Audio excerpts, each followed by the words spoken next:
My husband accused me of financial infidelity. My husband, 33M, and I, 33F, have been together since college and married for a decade. We have always valued financial stability and worked hard to achieve it, with some fortunate breaks along the way. We both earn close to $200K each in our good jobs. We cleared our student loans in a few years. We had scholarships and went to public schools, so we didn't owe much to begin with. We own a house that my grandma left me, no mortgage, and we have zero credit card debt. We contribute the maximum to our 401K TAS and have an emergency fund that can cover 18 months of expenses, and we are still saving more. Our cars are fully paid and should last for another 5+ years, and we have no credit card debt. We have a hybrid system for managing our money, joint accounts for bills and savings, and separate accounts for our fun money. We each get a nice monthly amount. The fun money is only for our personal expenses, hobbies, clothes, hanging out with friends, etc., and not for things like dates, trips, or bigger joint purchases like home appliances and repairs, which come from our joint account. We also decided that if either of us gets any bonuses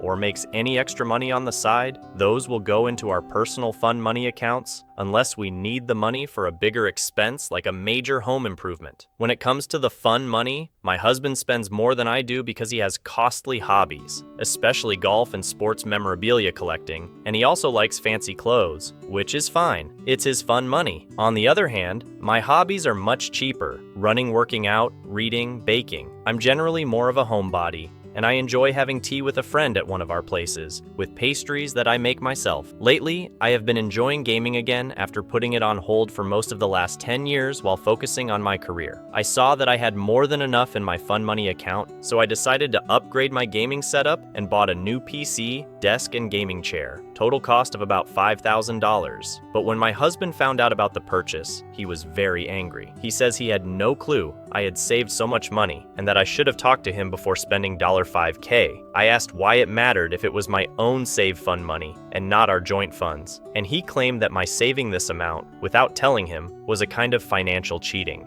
He says he lost trust in me and doesn't know what else I might be hiding. He is asking that I return the items I bought and put most of the money in our joint account. He wants to make a new rule that fund money accounts can't save more than $2K, and that any extra goes back to the joint account, a rule that would clearly benefit him as a person who spends most of his money each month instead of saving up for anything bigger. I feel like I am being treated unfairly for being more of a regular saver than spender. I wouldn't think to ask how much my husband has in his fund money account, or to try to control what he spends it on. I wasn't hiding anything on purpose. He never asked about it until after I made the purchases. Still, maybe I should have been more open about my plans. So, AIDA? Miscellaneous info. Husband and I each have our own office hobby room in the house, so it's not like the gaming setup was going in a space he uses. I don't usually game when my husband is home unless he's already busy doing something else. My main gaming time is usually when he's out playing golf. Also, I run 50 miles a week, so it's not like I am generally inactive. I can't think of a good reason why he would oppose me gaming or having a nice gaming setup in my own space in the house. Update 1. My husband eventually cooled down enough to talk to me. As many others who commented suggested, it wasn't really about the money, but a sign of bigger problems in our relationship. Basically, my husband has been feeling more and more unhappy with me for some time for these reasons. In general, he feels that he's a lot more dedicated to his career growth than I am to mine. It's true that even though we currently make about the same income, the potential for his field, finance, is a lot higher than the one for mine, tech, software dev. He's currently in an executive training program, and I'm clearly not. He's feeling bitter that he's having to work long hours in a stressful environment while I get to work mainly at home doing something that is fun and relatively easy for me, and I'm not pushing myself to do more. He's worried that over time these bitternesses are going to grow, and that I'm not going to contribute my fair share financially if he makes huge jumps in his career, and I don't.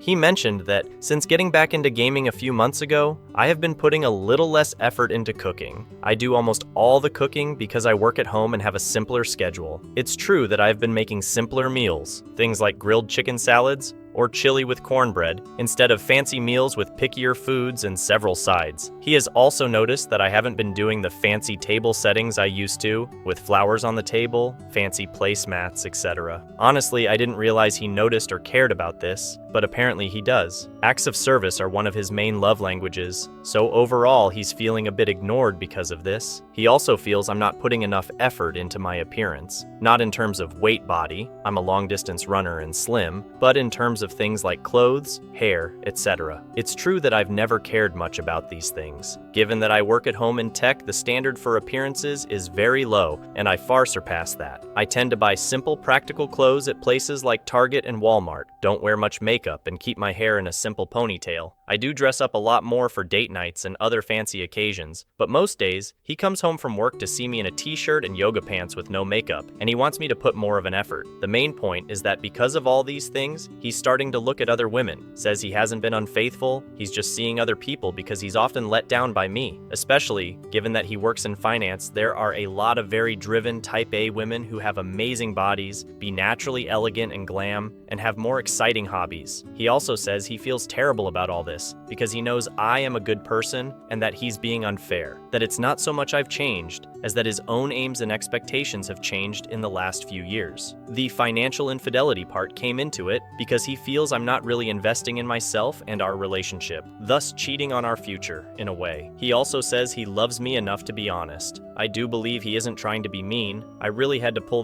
all this out of him, that he doesn't want us to grow apart more, that he doesn't want to be mad and bitter, and he knows he is asking for a lot.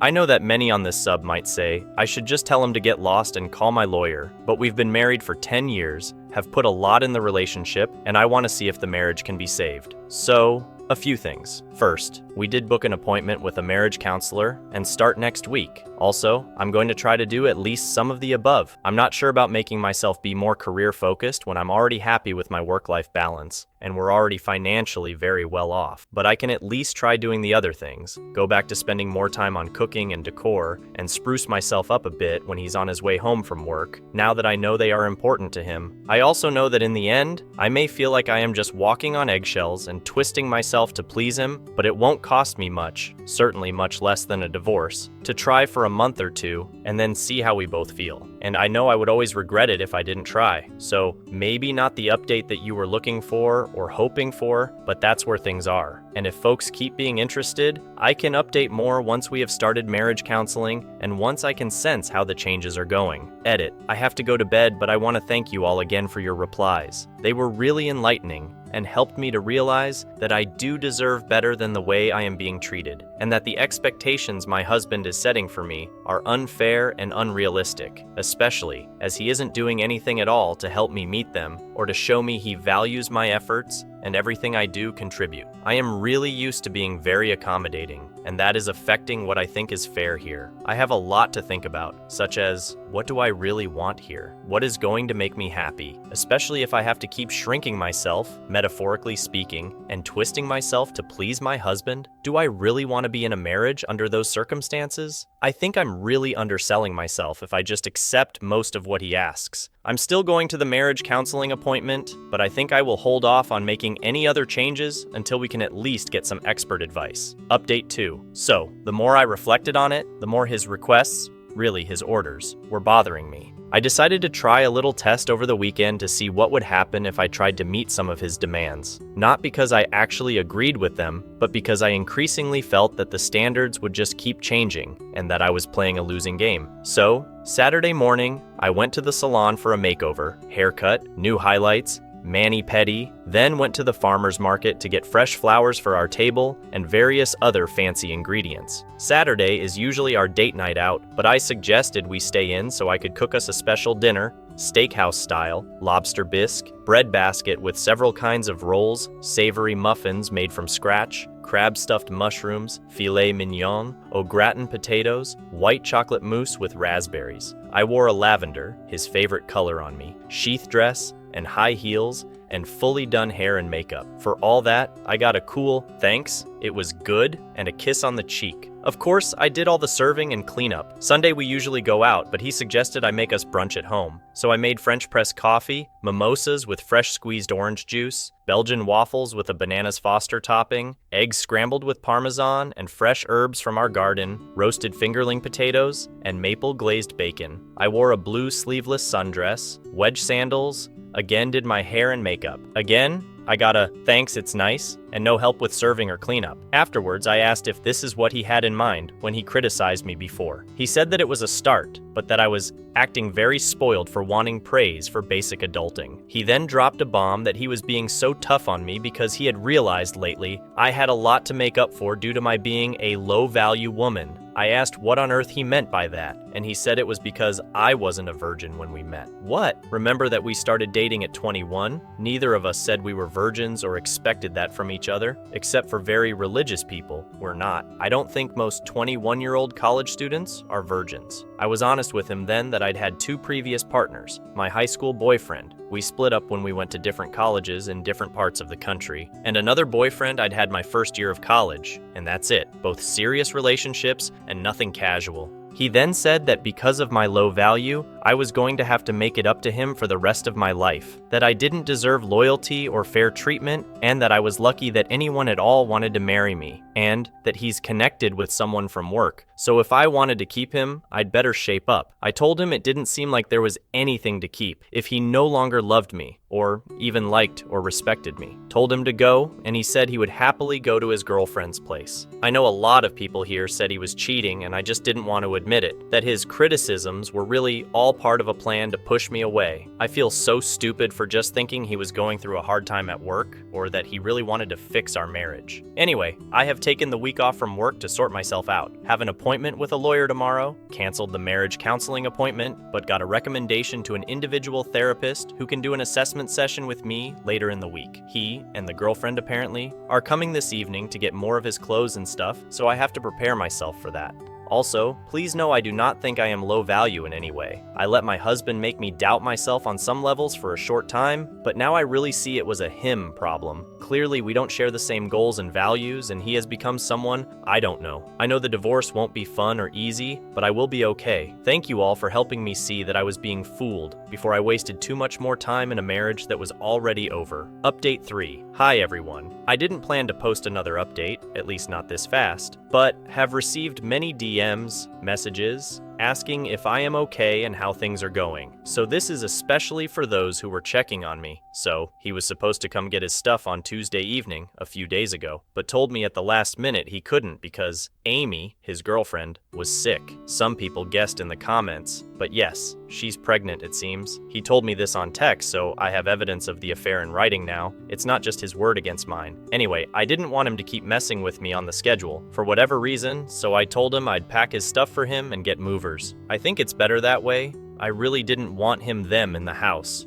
I already had a friend to come over on Tuesday when he and Amy were supposed to come by, so the two of us spent the evening packing his clothes and other personal things. The movers came yesterday and got the boxes and the furniture items he wanted. He didn't want much, just the stuff from his home office and his dresser, as Amy's apartment is small it seems. I gave a detailed inventory and photos of everything, which he agreed to, so he can't say that I broke or otherwise damaged his stuff. After that yesterday, I went to the clinic to get STD tests. Won't have the results for a week or so, but luckily I haven't had any symptoms, and met with my lawyer, who said I had a good case for grounds of adultery and mental cruelty if I need to go that way. At least it's leverage to get him to settle fast and quietly. Also secured all the finances within the limits given by the lawyer so that he can't drain our joint funds or take anything that belongs to me. Changed account beneficiaries and all that fun stuff. Changed the locks to the house too. I decided to follow some of the commenters' suggestions and am getting rid of the bed and other bedroom furniture I used with him. I'm giving it away. Someone is coming this afternoon to take it all away, and am going to totally redo the bedroom to my own liking. That will take a while, staying in one of the guest rooms for now. I'm also taking a spa weekend away, leaving tomorrow morning and back Sunday night, just to get a different view before I have to go back to work next week. And yes, even after getting the gaming set up, I have a lot of fun money left in my account to pay for my lawyer's retainer and redoing the bedroom as well as my getaway, with a lot left over. Here's to being thrifty when it matters. Those are the main updates for now. I'm doing better than I thought, I think, and realizing more day by day that it really wasn't a good marriage, at least not for the last few years, when he started expecting me to do everything around the house and all the other emotional work of managing our lives outside of work with no help and little to no appreciation. Amy sure is going to have a lot to deal with. Edit. Again, I want to thank you all so much. I have to get ready for my spa weekend away, so sorry if I haven't replied to your comment or DM, but I really appreciate all the support and motivation. Hopefully, there won't be any more significant updates for some time. I really just want a quick and simple divorce and to move on with my life, so please wish me luck. Update 4. I'm posting another update here because a lot of nice people have been sending me good wishes and asking how I'm doing. Sorry for not updating earlier, but as soon as I came back from the spa weekend I mentioned in my last update, I started working with my attorney on the divorce settlement and didn't think it was smart to put my business on the internet, even anonymously, with the legal issues still pending. The good news is that we were able to reach an agreement pretty fast and everything is now done, just waiting for the court date, which could take another few months. But my lawyer says the agreement is solid. It wasn't quite as good as most of you all lovely folks probably would have hoped for me, but I was very eager to get it over with. I did get everything that really mattered to me. First, the house I inherited from my grandmother is 100% mine, along with all the furniture and other things in the house. My own retirement accounts and my fund money account are all mine too. Otherwise, I did have to give him 75% of the other cash assets. Even though he wasn't on the title for the house, he did contribute a lot to the big renovation we did, as well as to maintenance since then, and the house increased a lot in value in the years since we moved in. It's fine as I still have plenty of money, especially as I'm very thrifty most of the time and can build up cash savings fast. Our agreement also states that neither of us has a claim on each other's past, present, or future earnings. So in case something happens and he loses his job before the court date, I won't have to pay any alimony. This is actually overall a very good deal for me and gives me a lot of security. In case anyone is wondering how we got this done so fast, our state allows divorce on mutual consent grounds, which basically allows for a quick divorce without a legal separation period if the parties agree on all the finances assets. Since Amy is pregnant, my soon-to-be ex, let's call him Joe, yes, like the psycho in the show You, was also very keen to not drag this out. Now for the real gossip of this update. Last weekend, shortly after all our papers were signed, Amy contacted me. She asked if we could meet and chat. Maybe I should have said no, but I will admit I was curious about the 24-year-old prodigy, and until recently, a virgin person who was Joe's affair partner, so I agreed to meet her for lunch. So, the first thing is, Amy is very pregnant, like third trimester. She said she is due in mid-October, which means the affair has been going on a lot longer than Joe admitted. Whatever. It's not important as the divorce is almost done. But, after some civil but cold small talk, she asked me, when am I going to leave the house? Because Joe has been kind enough to give me time to get my life in order, and her apartment is small, and they need space for the baby.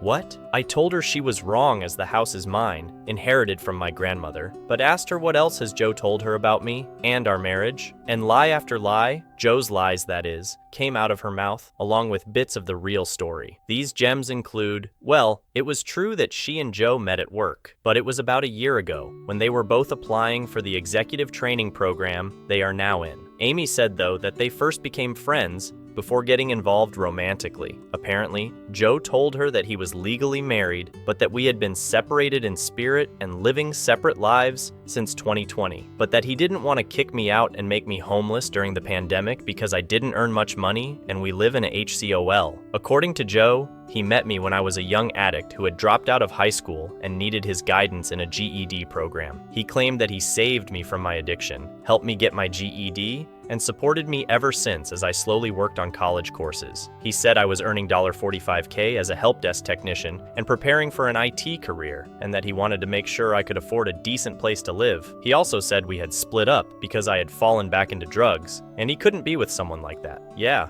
right. The only drugs I ever did were a few joints in college, nothing more. Amy, who was a 24-year-old virgin genius, was upset that Joe had told me that, especially the virgin part. She said it wasn't about morals, she just didn't have time for dating because of her studies and work. She also said that most guys her age only wanted casual sex, especially the young finance guys, and she wasn't into that. But Joe was different. He cared about her and wanted a real relationship. I asked her if the baby was planned. She said no, of course not, but it was a miracle because Joe had a vasectomy, so they took it as a sign to keep the baby.